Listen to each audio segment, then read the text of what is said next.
bow our heads for a moment of prayer as we get ready to interpret God's holy word this morning.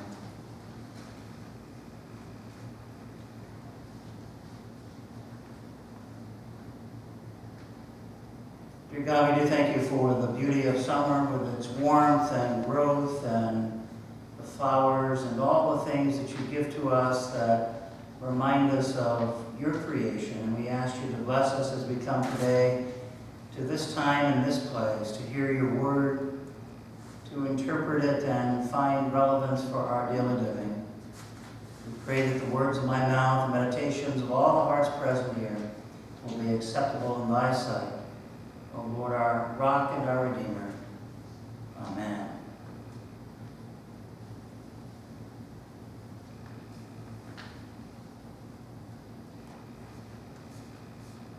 About 5.5 years ago, my wife and I got married on the north side of Chicago, and we had a small, wonderful wedding with all of our family and good friends in attendance. And after the service, we held a reception at a local restaurant just a few blocks away from the church.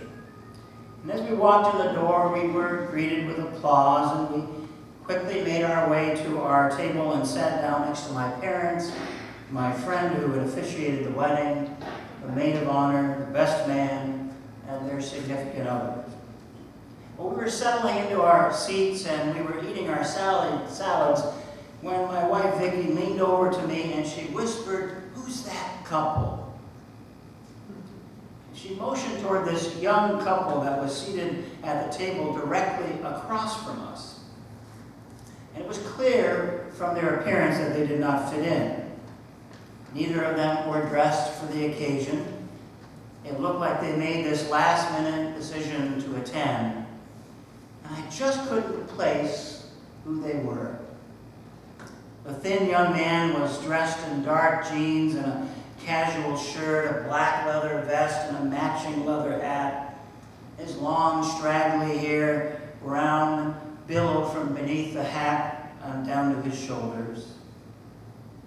The plump woman was dressed in a loose-fitting dress, what my father would generously call a muumuu, that looked something like you would wear around the house. She also had long, dark brown hair that hung to the middle of her back. She appeared as if she had just rolled out of bed.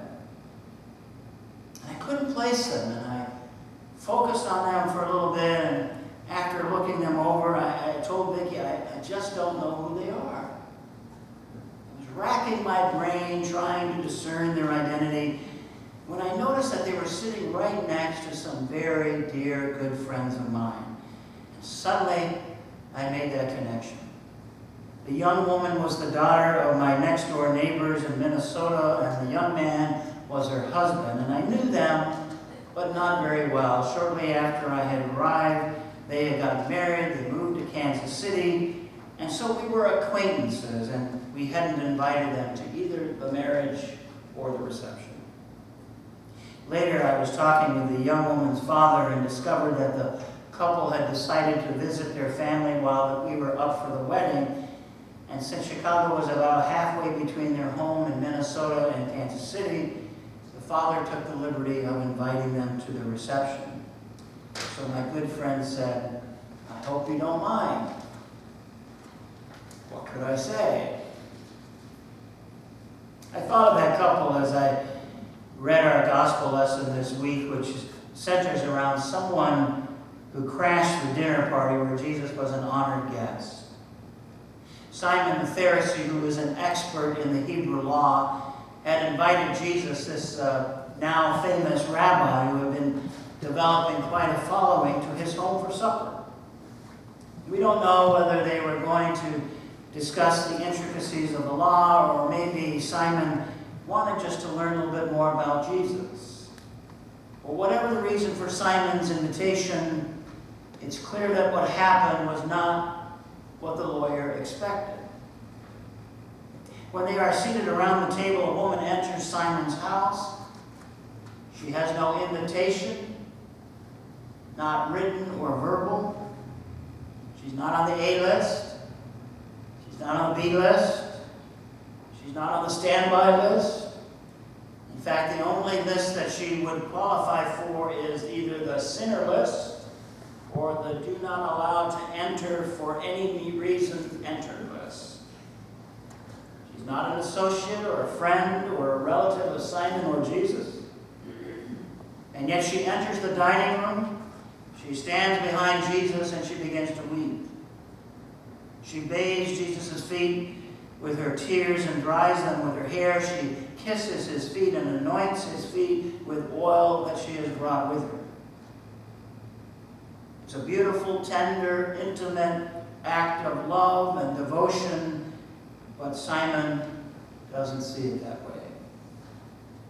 The Pharisee is shocked and disgusted by the behavior of this uninvited guest.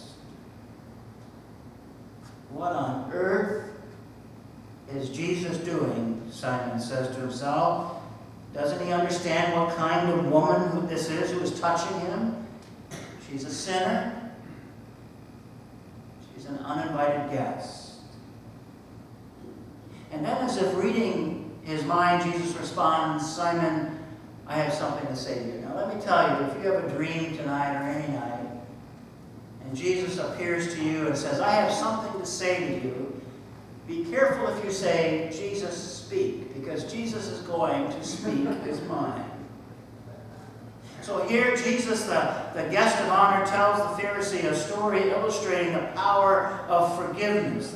The greater the debt owed, the greater love that will be created when that debt is forgiven.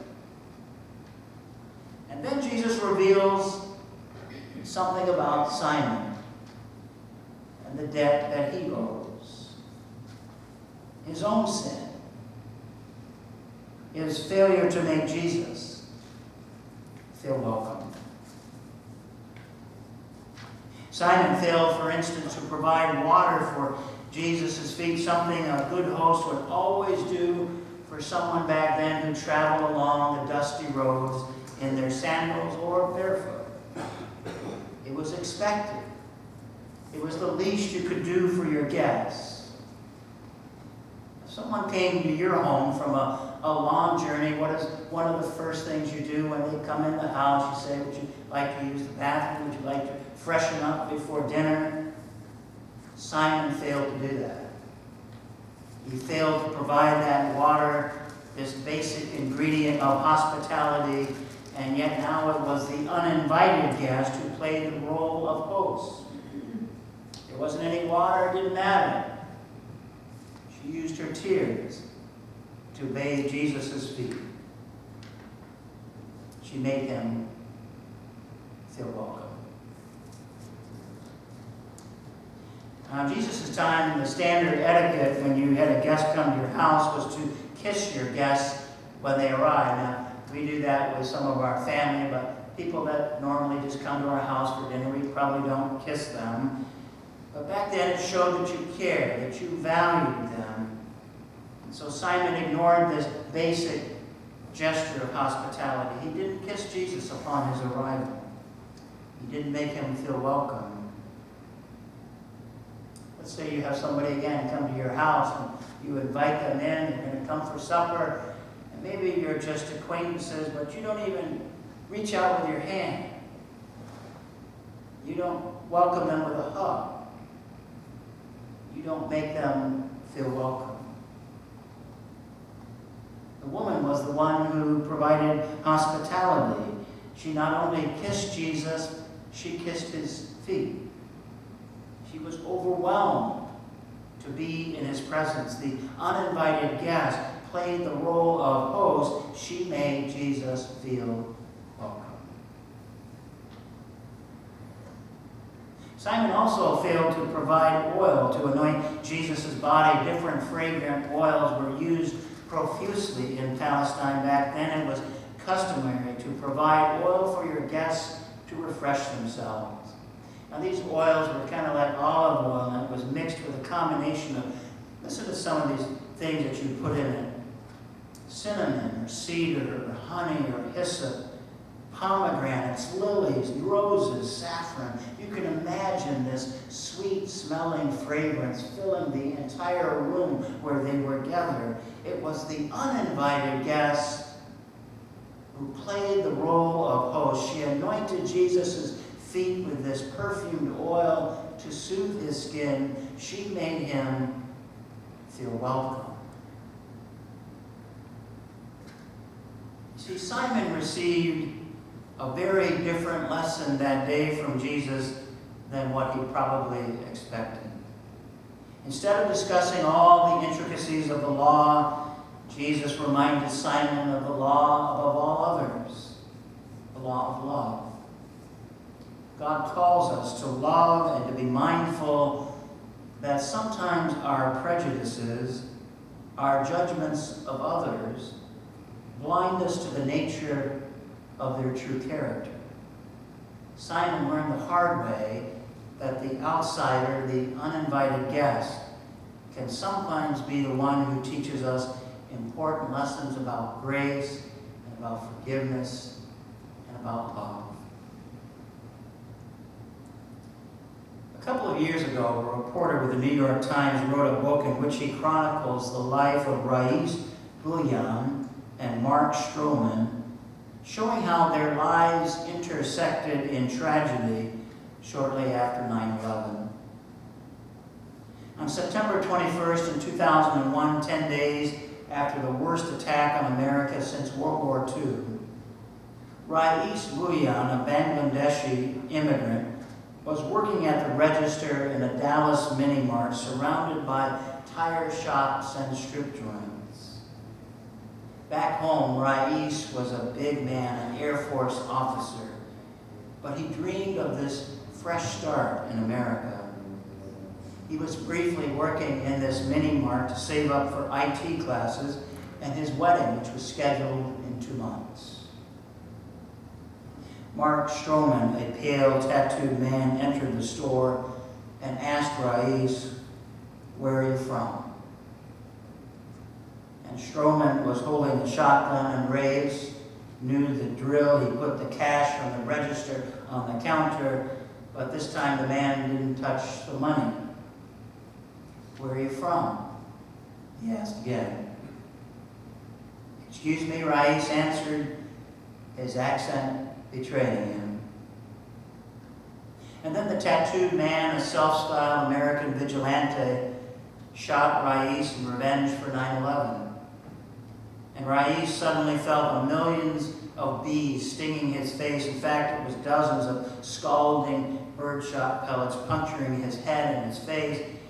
And Stroman proceeded to shoot and kill 2 other South Asian workers in that store. So Rais is behind the counter, his face covered in blood. He's cupping his hand over his wounds, and he's reciting the verses of the Quran, begging God to save his life. And he senses that he is dying. But he didn't. He was taken to a hospital where he lost his right eye. A few weeks later, he lost his fiancée. Because of the shooting, he got behind on his rent, and his landlord, the mini-mart owner, kicked him out. Soon he was homeless and $60,000 in medical debt, including a fee for dialing for an ambulance. But Rais had lived. He found telemarketing work and then became an Olive Garden waiter because he thought, where else to get over your fear of white people than the Olive Garden? He found a man who gave him a database job, and he got part-time jobs in IT, and eventually he landed a 6-figure job at a blue-chip tech company in Dallas. 9 years later, Rais made a trip to Mecca, and Rais asked what he could do to repay his debt to God and become worthy of the second chance that he'd been given. And he would come to believe out of that trip that, in fact, this second chance called for him to give a second chance to a man that we might think deserved no chance at all. Many wouldn't blame Rais if he were to respond to Stroman's misguided actions with hate and anger. However, he chose to take a higher road and mounted an aggressive campaign to convince Texas authorities to reduce his assailant's sentence from death to life in prison. Rais worked tireless to save Stroman's life with pleas for clemency that in 2011 reached the U.S. Supreme Court, and even met with his attacker to get to know him as a human being. On July 20th in 2011, right after a sobbing Rais testified in defense of Stroman's life, Stroman was killed by lethal injection by the state of Texas. Hours earlier, when Rais still thought that he could save Stroman, two men got to speak for the second time ever. Rais said, "Mark, you should know that I am praying to God, the most compassionate and gracious. I forgive you. I do not hate you. I never hated you." Stroman replied, "You are a remarkable person. Thank you from my heart." The story doesn't stop there. Even more amazingly, after the execution, Rais reached out to Stroman's eldest daughter, Amber, an ex-convict and an addict, and Rais offered his help. "You may have lost a father," he said, "but you have gained an uncle." Such remarkable stories remind us of the lesson Jesus taught Simon. Sometimes it is the outsider, the uninvited guest, who teaches us the most. We live in a culture that is full of fear of the other, and Jesus' teachings call us to some higher purpose, a more compassionate understanding of those that we consider to be outsiders. Our Savior asks us, and sometimes it's hard to do, but to look beyond the surface, refuse to give in to the drumbeat of prejudice, and learn and love the uninvited guest. That uninvited guest can be a source of great learning, a source of insight desperately needed if we are to live together. For when we welcome the uninvited guest, we are really welcoming Jesus. That uninvited guest can show up just about anywhere. In refugees or immigrants seeking a new start, in our own neighborhoods, people moving into that home that was for sale, in our workplace or in casual gatherings. Heck, those uninvited guests can even show up at wedding receptions. As I talked with the father about his daughter and son-in-law, our uninvited guests, he asked me, "I hope you don't mind that I invited them." But before I could even respond, he told me, he said, "They were so excited to hear that you were going to get married. They drove all night just to make sure they could make it. They wanted to meet Vicky. Both of them really wanted to be here to wish you well." Our uninvited guests taught me something about acceptance and humbleness, love, and the need to ask God for forgiveness. So I ask you this morning, what do your uninvited guests have to teach you? Amen.